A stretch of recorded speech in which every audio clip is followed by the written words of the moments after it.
Halo Soul Seeker, Shalom Aleichem. Semua dalam keadaan sukacita, semangat. Terus kita berpadanan dengan Injil, supaya dengan kekuatan firman Tuhan kita dapat mengatasi segala hal. Amin, haleluya. Soul Seeker, aku mau berbicara tentang sebuah harta gereja. Apakah sebuah harta gereja adalah the celebrity preachers yang bicaranya lantang, yang retorikanya bagus, yang insightful? Apakah itu betul? Sementara ada satu pemahaman dari seorang tokoh gereja mengatakan the true treasure of the church is the most holy gospel. Haleluya. Aku rindu ini menjadi berkat, karena kita sebagai gereja Tuhan kadang kita tidak mengerti peran kita sebagai gereja Tuhan harus bagaimana dan mau kemana. Oleh sebab itu ini suatu pelajaran yang diambil dari kebenaran firman Tuhan dan sejarah, kiranya bisa mendapatkan tempat di hatimu. Amin. Tetap di channel ini, Think of Soul Channel.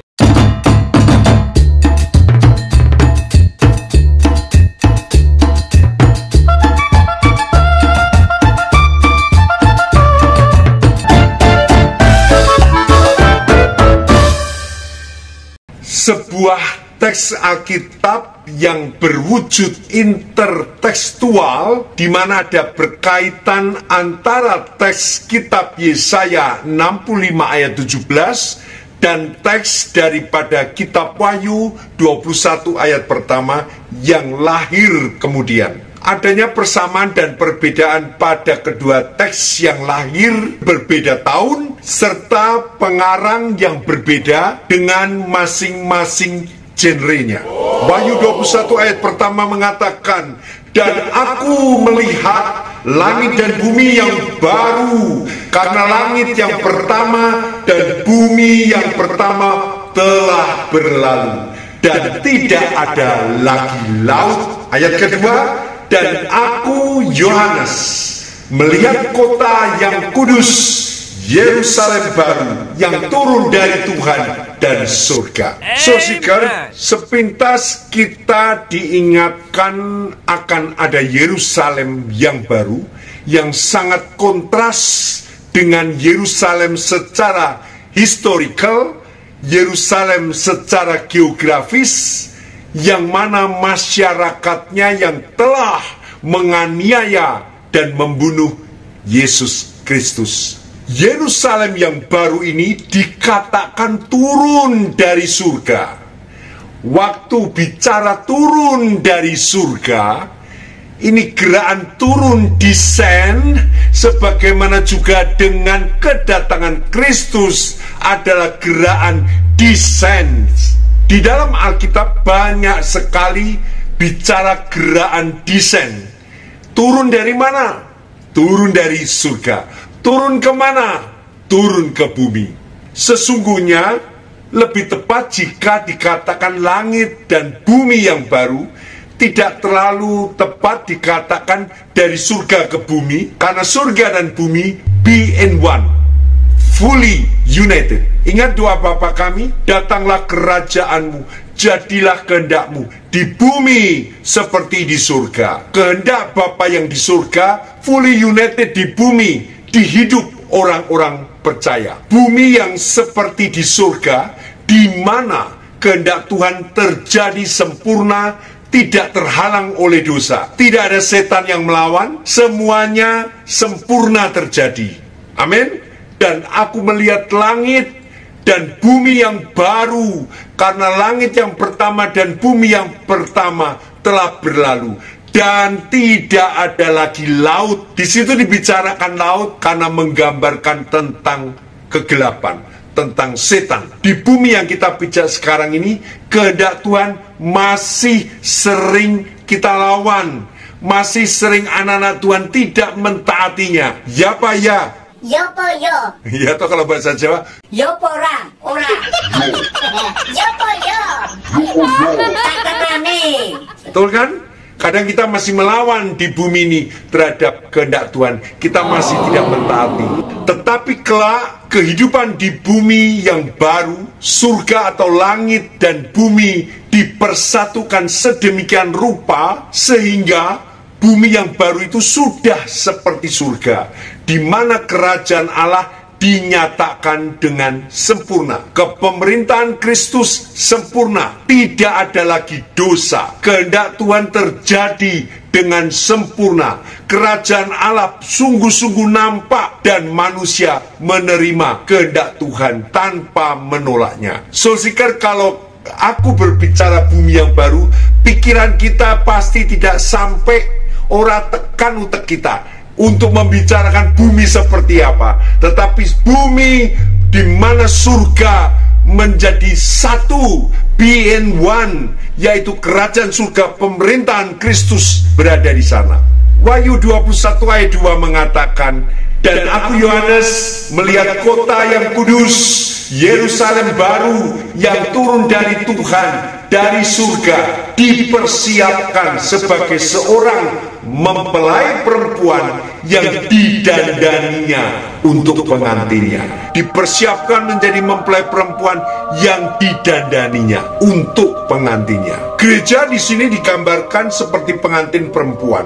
Yerusalem baru, kota yang kudus, berhiaskan bagaikan pengantin perempuan yang berdandan untuk suaminya, yaitu Kristus, sang mempelai laki-laki. Tetapi keberadaan yang bagaimana gereja harus mempersiapkan diri. Dandanan macam apa yang gereja harus tampilkan? Adornment itu berhiaskan. Dandanan perhiasan-perhiasan apa? Adornment itu sebuah perhiasan-perhiasan yang ditampilkan. Adornment apa yang gereja akan tampilkan? Pada saat terjadinya reformasi, di mana umat Roma Katolik beralih kepada Protestan, bukan hanya 1-2 gereja saja, tetapi bisa seluruh provinsi berpindah ke Protestan. Setelah itu ada era yang namanya Counter Reformasi, di mana gereja Katolik pada waktu yang lalu berpikir keras caranya bagaimana memenangkan, bagaimana mengembalikan umat bisa kembali lagi ke gereja Roma Katolik. Salah satunya membangun gedung-gedung gereja yang sangat megah dan penuh hiasan karya seni yang luar biasa mahalnya. Soul Seeker, kalau kamu ke Eropa, kamu akan lihat arsitektur gaya barok dan rokoko di dalam gedung gereja. Dan 95% adalah gereja Roma Katolik. Waktu itu gereja dibangun dengan luar biasa megahnya dan amat sangat kompleks ornamennya yang penuh dengan arti. Saat itu gereja sangat berdandan dan berharap dengan pesta mata mereka melihat bisa menarik kembali orang-orang Protestan kembali kepada gereja Roma Katolik. Memang gereja Protestan tidak bisa menandingi dengan kekayaan dan karya-karya seni yang begitu mahal dari gereja Roma Katolik. Sebab gereja Protestan sangat sederhana, tidak ada hiasan-hiasan dan ornamen yang menarik, yang memukau mata. Gereja Protestan menekankan kesederhanaan atau simplicity karena percaya solus Kristus atau hanya Kristus saja, menekankan bahwa Yesus Kristus adalah satu-satunya perantara antara Allah yang suci dan manusia yang berdosa. Solus Kristus. Sekali lagi, waktu dikatakan gereja berdandan, dandanan macam apa? Apakah ornamen-ornamen barok, rokoko, atau desain yang unik? Kalau kita tinjau, orang datang gereja karena apa? Apakah mereka karena tertarik oleh arsitekturnya? Itulah yang terjadi pada gerakan counter reformasi beberapa ratus tahun yang lalu. Tetapi gereja Protestan mempercayai bahwa yang membawa orang datang kepada gereja Tuhan adalah Kristus sendiri. Yang menarik itu adalah Kristus sendiri. Itulah pemahaman bagi orang gereja Protestan. Martin Luther mengatakan, the true treasure of the church is the most holy gospel. Harta gereja yang sesungguhnya adalah Injil yang kudus.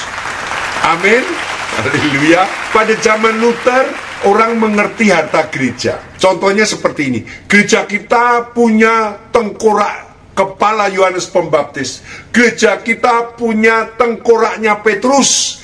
Gereja kita punya mahkota durinya Kristus. Kita punya pecahan salibnya Kristus. Itu kekayaan-kekayaan harta gereja. Kalau kita punya sapu tangan Paulus yang waktu dipegang bisa menyembuhkan orang sakit. Inilah yang terjadi dalam gereja Tuhan saat itu. Gereja punya apa? Punya apa? Punya apa? Hartanya apa? Frederick the Wise atau Frederick yang bijaksana, salah satu pembela awal Martin Luther yang paling kuat. Dia berhasil melindungi Luther dari Kaisar Romawi Suci, Paus, dan tokoh-tokoh musuh lainnya. Dia seolah-olah dipimpin bukan oleh keyakinan agama, melainkan oleh keyakinan pribadinya pada pengadilan yang adil untuk rakyatnya, atau hak istimewa yang dijamin oleh undang-undang kekaisaran dan supremasi hukum. Frederick Wise memerintah di daerah Saxony sekitar Wittenberg, punya banyak sekali relikwi. Relikwi adalah barang-barang peninggalan atau sisa-sisa tubuh dari orang-orang kudus yang sudah meninggal. Relikwi ada bermacam-macam, bisa berupa potongan rambut, bisa berupa tulang, pakaian, dan sebagainya. Dan ketika terjadi kebangkitan reformasi di sana, Frederick the Wise mulai sadar bila semua relikwi itu bukan merupakan harta gereja yang sesungguhnya. Sekarang mungkin gereja tidak memikirkan soal relikwi, itu sudah agak ketinggalan zaman. Mungkin harta gereja sekarang ini adalah gedung gerejanya yang sangat megah dan mahal. Tetapi harta gereja yang sekarang adalah Injil. Kembali lagi anggapan orang di mana harta gereja adalah pengkhotbah-pengkhotbah yang keren, the celebrity preachers, itulah harta gereja. Harta gereja juga para donatur, orang-orang kaya yang ada di gereja, yang kalau kita mau bikin sesuatu, dia langsung membantu, menyumbang, dan sumbangannya yang signifikan. Kita mesti baik-baik dengan orang-orang seperti itu, dijaga perasaannya supaya jangan tersinggung, karena itulah harta gereja. Apakah ini betul? What the hell? Oh my God. Bukan Soul Seeker. Harta gereja bukan donatur. Harta gereja bukan pendeta-pendeta yang hebat. Martin Luther mengatakan harta gereja yang sesungguhnya adalah Injil yang kudus. Memang orang maunya itu lihat hiasan yang bagus. Orang maunya lihat pengkhotbah-pengkhotbah yang bicaranya lantang, retorikanya bagus, insightful atau berwawasan luas, sehingga di setiap minggunya orang ingin dengar sesuatu yang baru. Mereka gatal telinga, seperti yang dikatakan Paulus di kitab Timotius. Mereka gatal telinga, sesuatu yang baru. Oh lala. Harta gereja bukanlah gedung. Harta gereja bukanlah pengkhotbah. Harta gereja bukanlah donatur. Tetapi harta gereja adalah Injil yang kudus, yang diberitakan, yang memiliki kuasa, yang berdampak, yang memberikan mujizat dari Injil Kristus. Harta gereja adalah Kristus jika gereja itu berpadan pada, jika harta gereja adalah Kristus, maka gereja harus berdandan sesuai dengan dandanan seperti Kristus, yang makin lama seperti Kristus, yang makin lama seperti Kristus. Ada Christian virtue, artinya kebajikan orang-orang Kristen. Ada righteousness in Christ, ada righteousness of deed, ada amal, kesalehan, dan bukan self-righteousness, yaitu kebenaran diri sendiri yang dibangun untuk diri sendiri. Hal itu adalah gombal, kain gombal, topo, bau, kucel, menjijikan. Kalau topo yang dipajang, kalau topo atau gombal yang menjadi adornment, berarti sesuatu yang jelek, yang memalukan. Gereja jangan menghias dirinya dengan kain gombal. Gereja jangan menghias dirinya dengan kebanggaan-kebanggaan orang, kesuksesan orang yang ada di dalam gereja itu. Gereja tidak dihiasi dengan gombal seperti itu. Gereja seharusnya menghias dirinya dengan kebenaran yang ada di dalam Kristus, kebenaran yang dikaruniakan Kristus, Kristus yang akan mempertumbuhkan gereja menjadi semakin benar seperti Kristus. Itulah namanya harta gereja atau adornment of church.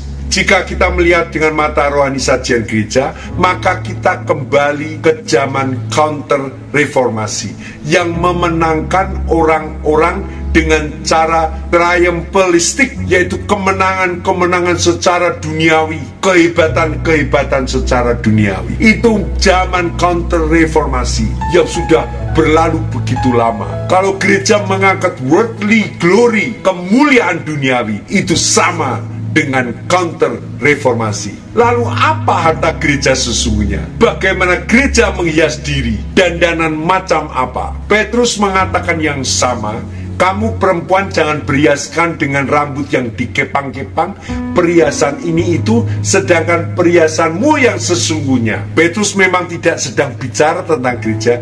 Dia betul-betul bicara kepada perempuan, tetapi yang mau Petrus sampaikan adalah cinta akan Tuhan, takut akan Tuhan, kesalehan hidup, Christian virtue, kebajikan orang Kristen. Itulah hiasan yang sesungguhnya. Jadi perempuan-perempuan sebagai mempelai Kristus, dia harus berhiaskan Christian virtue. Jemaat Tuhan bukan hanya memamerkan rumahnya yang mewah, mobilnya yang mahal, bukan dengan dandanan dan tas yang branded, dan ini sangat rendah artinya. Ini yang tadi saya katakan seperti gombal, kebanggaan-kebanggaan yang tidak ada kekuatan Kristus.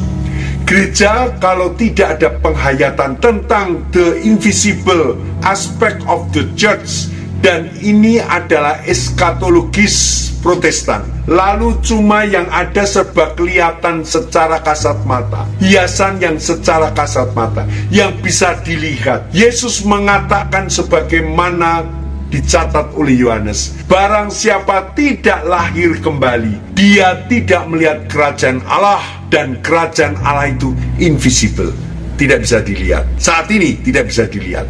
The invisible aspect of church adalah sesuatu yang tidak terlihat, tetapi bisa dirasakan oleh sekitarnya.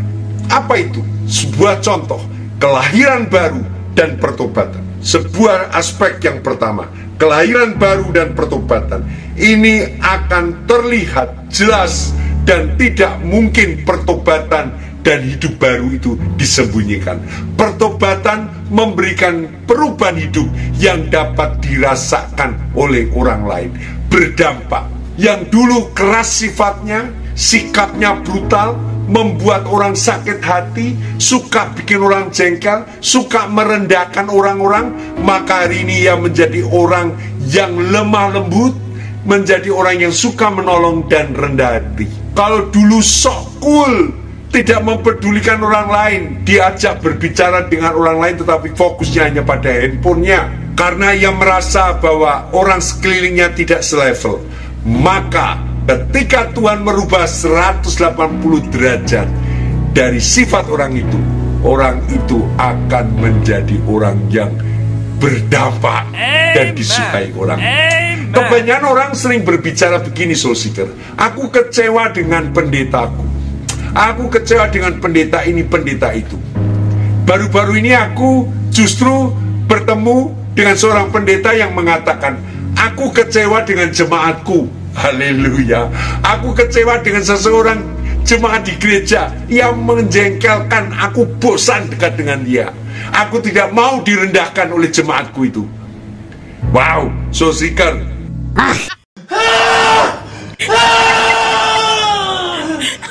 Ternyata fenomena ini baru. Ada kalau dulu jemaat kecewa dengan pendeta, sekarang fenomena yang baru, pendeta kecewa dengan jemaat. Nah loh, bagaimana? John Owen pernah menulis satu bagian yang mungkin agak mystical tafsirannya. Meski dia bukan penulis mistik, dia bicara tentang Kristus berdiri di muka pintu lalu mengetuk, dan barang siapa yang membukakan, dia masuk ke dalam dan dia akan makan bersama orang-orang itu. Apa maksudnya, saudaraku? Lalu di sini John Owen mengatakan apa yang dimakan Kristus ketika dia memasuki rumah orang itu. Yang dimakan Kristus adalah buah roh orang itu.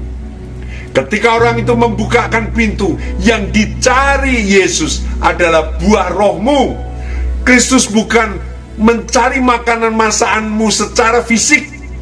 Yang dinikmati Kristus adalah buah roh hidupmu. Itulah yang dinikmati oleh Kristus. Oleh sebab itu, kalau engkau sudah menjadi Kristen yang sudah berpuluh-puluh tahun, tetapi engkau tidak ada perubahan hidup, tidak ada pertobatan, tidak ada buah roh, apa yang Yesus dapatkan dalam hidup? Gereja ada buah roh atau tidak? Dan kamu ini ada buah roh atau tidak? Kita ini kebun anggur yang fruitful atau kebun anggur yang bantet, yang tidak berbuah, yang garing, yang tidak airnya, dan yang godongi coklat kabeh, gogrok kabeh. Boleh saja gereja bermegah seperti gereja-gereja Counter Reformation yang begitu megah, dan ketika orang masuk, orang terpesona, dia lupa ibadah, malah plonga-plongo, lihat bangunan gereja yang megah, airnya rasa nyaman, dan ngantuk dan tidur. Kita bersyukur akan gedung gereja kita. Ini bukan nothing, tapi ini juga bukan everything. Ini a merely something. Ini adalah merely something. Masih ingat pada waktu bencana yang melanda Indonesia tentang COVID, gereja jadi kosong. Jadi memang benar, bukan fisiknya. Fisiknya tidak penting. Betapa mengecewakan. Coba kalau kita merayakan fisiknya gereja, arsitekturnya, desain interiornya, yang sekali lagi bukan nothing, tapi merely something. Itulah sebabnya Yudaisme dan kekristenan sangat berbeda. Yudaisme mementingkan pembangunan Bait Allah, sedangkan kekristenan menekankan bahwa yang dinikmati Kristus adalah buah roh. Itulah dandanan gereja. Kita ingat, gereja dikritik di kitab Wahyu, kitab yang sama seperti yang kita baca hari ini. Dikatakan, kamu pikir kamu kaya, kamu tidak tahu bahwa kamu malang, miskin, buta, dan telanjang. Apakah kita tidak sadar kalau kamu pikir kamu begitu kaya, ada resources begitu banyak, tapi kamu sebetulnya telanjang, buta, dan miskin. Tidak ada pakaian, tidak ada dandanan. Betapa malunya pada waktu Yesus mengatakan demikian terhadap kita. Soul Seeker, pada kesempatan terakhir ini, aku ingin mendorong kepada kamu. Terpenting adalah kehidupanmu selama ini. Sudahkah kamu berdandan bagi Kristus? Sudahkah kamu mempersiapkan bagi Kristus? Tidak akan ada cara lain seseorang mendapatkan iman kepada Tuhan kalau dia tidak membukakan hati. Bagaimana orang membukakan hati kalau dia masih menyimpan perbuatan-perbuatan yang buruk? Hidupnya masih gelap, hidupnya belum bertobat. Engkau harus bertobat. Engkau harus bertobat, berubah dari dosa menjadi hidup kudus. Dan ketika engkau hidup kudus, engkau dipersiapkan Tuhan sebagai gereja masa kini yang siap didandani Tuhan, yang ada di dalam hidupnya buah-buah pertobatan, buah-buah roh yang Tuhan akan dapatkan dalam hidup kita. Soul Seeker, ini waktunya. Jangan kejar uang, jangan mengejar segala sesuatu yang enak-enak. Jangan mengejar engkau mencari sampai belahan dunia, tetapi kejarlah buah roh, karena itu yang mempersiapkan kamu menjadi mempelai Kristus. Pada saat Yesus datang, kita dipersiapkan menjadi mempelainya Kristus, dan kita akan memerintah bersama Kristus dalam kerajaan 1000 tahun. Tetapi kalau engkau tidak memiliki apa-apa, apa yang bisa engkau katakan? Apa yang bisa Tuhan ambil untuk engkau duduk di dalam pemerintahan Tuhan? Soul Seeker, coba engkau berpikir sejenak. Setahun ini, apa yang engkau lakukan? Persentase lebih banyak mana engkau pikirkan? Dirimu atau kepada pekerjaan Tuhan? Saya bukan berbicara sebagai pendeta, tetapi saya bicara sebagai saudaramu. Sebab itu penting, sangat penting orang memikirkan keadaan dirinya. Kalau kita mengatakan kapan Kristus datang, sementara kamu tidak pernah mempersiapkan kedatangan Kristus. Kapan mempelai datang sementara dandananmu masih compang-camping, kamu masih gombal, tidak punya apa-apa, kamu telanjang, buta, miskin. Engkau harus persiapkan dirimu. Jangan mengatakan Tuhan kapan kau datang, kapan kau berdandan, kapan kau mempersiapkan dirimu bagi kemuliaan Tuhan, bagi mempelai, yaitu Yesus Kristus. Puji nama Tuhan, kiranya ini jadi berkat. Izinkan saya berdoa bagi kalian. Tuhan Yesus, kami berdoa kiranya setiap orang yang mendengar melewati YouTube ini, mereka sadar, mereka aware akan hidupnya, bahwa hidupnya tinggal sebentar. Tuhan, biarlah kami mengejar akan kesungguhan hidup kami. Biarlah kami mengejar akan proses hidup kami. Biarlah kami terus menghiasi hidup kami dengan buah-buah roh yang indah, dengan buah-buah roh yang Tuhan berikan. Oleh sebab itu Tuhan, sadarkan kami hari ini, supaya kami tahu waktu kami sangat pendek. Terpuji namamu Tuhan Yesus. Biar setiap orang yang mendengar diberkati Tuhan. Mereka mempunyai keberanian untuk mengambil sebuah keputusan, mendandani diri untuk mempelai laki-laki, yaitu Yesus Kristus. Terpuji namamu Tuhan Yesus. Di dalam nama Tuhan Yesus, Allah yang kami sembah, Allah yang menjadi kekuatan, Allah pembela kami, Allah juru selamat kami. Amin. Tuhan memberkati. Shalom. Amin, amin, amin. Terus berdandan guys. Amin. Haleluya.